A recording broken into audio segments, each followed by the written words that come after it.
আসসালামু আলাইকুম। শিক্ষা একাডেমিতে তোমাদের সবাইকে স্বাগতম। এই ভিডিওতে আমি তোমাদেরকে নবম শ্রেণীর ইসলাম শিক্ষা বই থেকে প্রথম অধ্যায় আকাইদের ১৯ পৃষ্ঠার বারিকাজটি নিয়ে আলোচনা করব। আর এই বারিকাজটিকে তোমরা কিভাবে সমাধান করতে পারো আমি তোমাদেরকে তা দেখিয়ে দিব। তোমরা এখানে দেখতে পাচ্ছ তোমাদেরকে এই বারিকাজের লেখাগুলোতে বলা হয়েছে, আল্লাহ তাআলার নির্দেশনা মেনে চলি, কুফুর থেকে নিজেকে দূরে রাখি। এরপর এখানে বলা হয়েছে উল্লিখিত শিরোনামের আলোকে তোমরা কুফর থেকে নিজেকে দূরে রাখার কৌশল বর্ণনা করে ২০০ শব্দের একটি প্রতিবেদন তৈরি করো। তাহলে তোমরা এখানে দেখতে পাচ্ছ তোমাদের এই বারিকাজের শিরোনামটি হচ্ছে আল্লাহ তাআলার নির্দেশনা মেনে চলি, কুফর থেকে নিজেকে দূরে রাখি।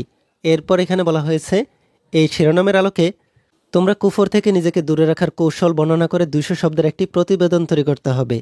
তোমরা কিভাবে এই কাজটিকে সমাধান করতে পারো আমি তোমাদেরকে তা একটি নমুনোত্তরের মাধ্যমে দেখিয়ে দিচ্ছি। তার আগে তোমরা যারা এখনও আমাদের চ্যানেলটিকে সাবস্ক্রাইব করনি তারা এখনই আমাদের চ্যানেলটিকে সাবস্ক্রাইব করে রাখো। আর যারা সাবস্ক্রাইব করেছো তাদেরকে অসংখ্য ধন্যবাদ। তোমাদেরকে বারিকাজটিতে বলা হয়েছিল আল্লাহ তাআলার নির্দেশনা মেনে চলি, কুফর থেকে নিজেকে দূরে রাখি। আর এই উল্লেখিত শিরোনামের আলোকে তোমরা কুফর থেকে নিজেকে দূরে রাখার কৌশল বর্ণনা করে ২০০ শব্দের একটি প্রতিবেদন তৈরি করতে হবে। তোমরা এখানে দেখতে পাচ্ছ আমি এখানে একটি প্রতিবেদন লিখে নিয়েছি। নমুনা প্রতিবেদনটিতে প্রথমে তারিখ লিখতে হবে, এরপরে হচ্ছে প্রতিবেদনের শিরোনাম আল্লাহ তাআলার নির্দেশনা মেনে চলি, কুফর থেকে নিজেকে দূরে রাখি। এরপরে হচ্ছে প্রতিবেদন বা বর্ণনা। কুফরের কুফুল অনেক এবং পরিণতি অত্যন্ত ভয়াবহ। কুফর জঘন্য পাপের কাজ, পরকালে এর শাস্তি অনেক কঠোর।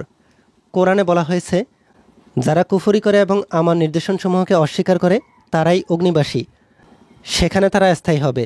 সূরা আল বাকারা আয়াত নম্বর হচ্ছে ৩৯।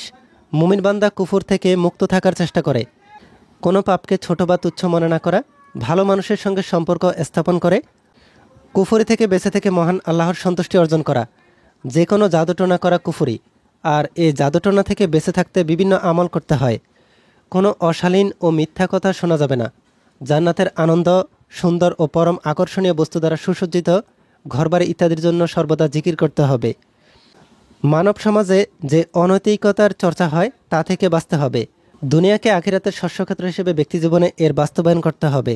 দিনের বিষয়ে সীমালঙ্ঘন করা যাবে না, কেননা সীমালঙ্ঘনকারীর স্থান জাহান্নামে হবে। মহান আল্লাহ বলেন, অনন্তর যে সীমালঙ্ঘন করে এবং পার্থিব জীবনকে অগ্রাধিকার দেয় জাহান্নামই হবে তার আবাস। সূরা আন-নাজিয়াত আয়াত নম্বর হচ্ছে ৩৭ থেকে ৩৯। বিন্দু বিন্দু সৎকর্মও করতে হবে। মহান আল্লাহ বলেন, কেউ অনুপরিমাণ সৎকর্ম করলেও তা সে দেখতে পাবে, আর কেউ অনুপরিমাণ অসৎকর্ম করলেও তা সে দেখবে। সূরা আল জিলজাল আয়াত নম্বর হচ্ছে ৭ থেকে ৮। মহান আল্লাহর সামনে উপস্থিত হওয়ার ভয় রাখতে হবে এবং কুপ্রবৃত্তি থেকে নিজেকে বিরত থাকতে হবে। তবে মহান আল্লাহর সন্তুষ্টি লাভ করা যাবে এবং কুফরি থেকে পরিত্রাণ পাওয়া যাবে। মহান আল্লাহ বলেন, আর যে ব্যক্তি স্বীয় প্রতিপালকের সম্মুখে উপস্থিত হওয়ার ভয় রাখে এবং কুপ্রবৃত্তি থেকে নিজেকে বিরত রাখে জান্নাতেই হবে তার আবাস।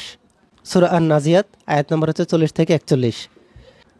সর্বোপরি ইসলামের মৌলিক ইবাদতগুলো যেমন সালাত, সাওম, জাকাত, হজ যথাযথভাবে পালন করলে আমরা কুফরি থেকে নিজেকে বিরত রাখতে পারবো। এরপরে হচ্ছে প্রতিবেদকের নাম লিখতে হবে, শ্রেণী লিখতে হবে, এরপরে শাখা লিখতে হবে। তাহলে আমরা এখানে দেখে ফেললাম তোমরা কিভাবে আল্লাহ তাআলার নির্দেশনা মেনে চলি, কুফর থেকে নিজেকে দূরে রাখি এই শিরোনামের আলোকে একটি প্রতিবেদন তৈরি করতে পারি। এই ভিডিওতে এই পর্যন্তই। পরবর্তী ভিডিওতে আমি তোমাদেরকে এ অধ্যায়ের ২৩ পৃষ্ঠার প্যানেল বা দলগত আলোচনাটি কিভাবে তোমরা সমাধান করতে পারো আমি তোমাদেরকে তা দেখিয়ে দিব। এই ভিডিওটি তোমাদের কাছে ভালো লাগলে ভিডিওতে কমেন্ট করে জানাতে পারো। আর পরবর্তী সকল ভিডিওগুলো পাওয়ার জন্য আমাদের এই চ্যানেলটিকে এখনই সাবস্ক্রাইব করে রাখো।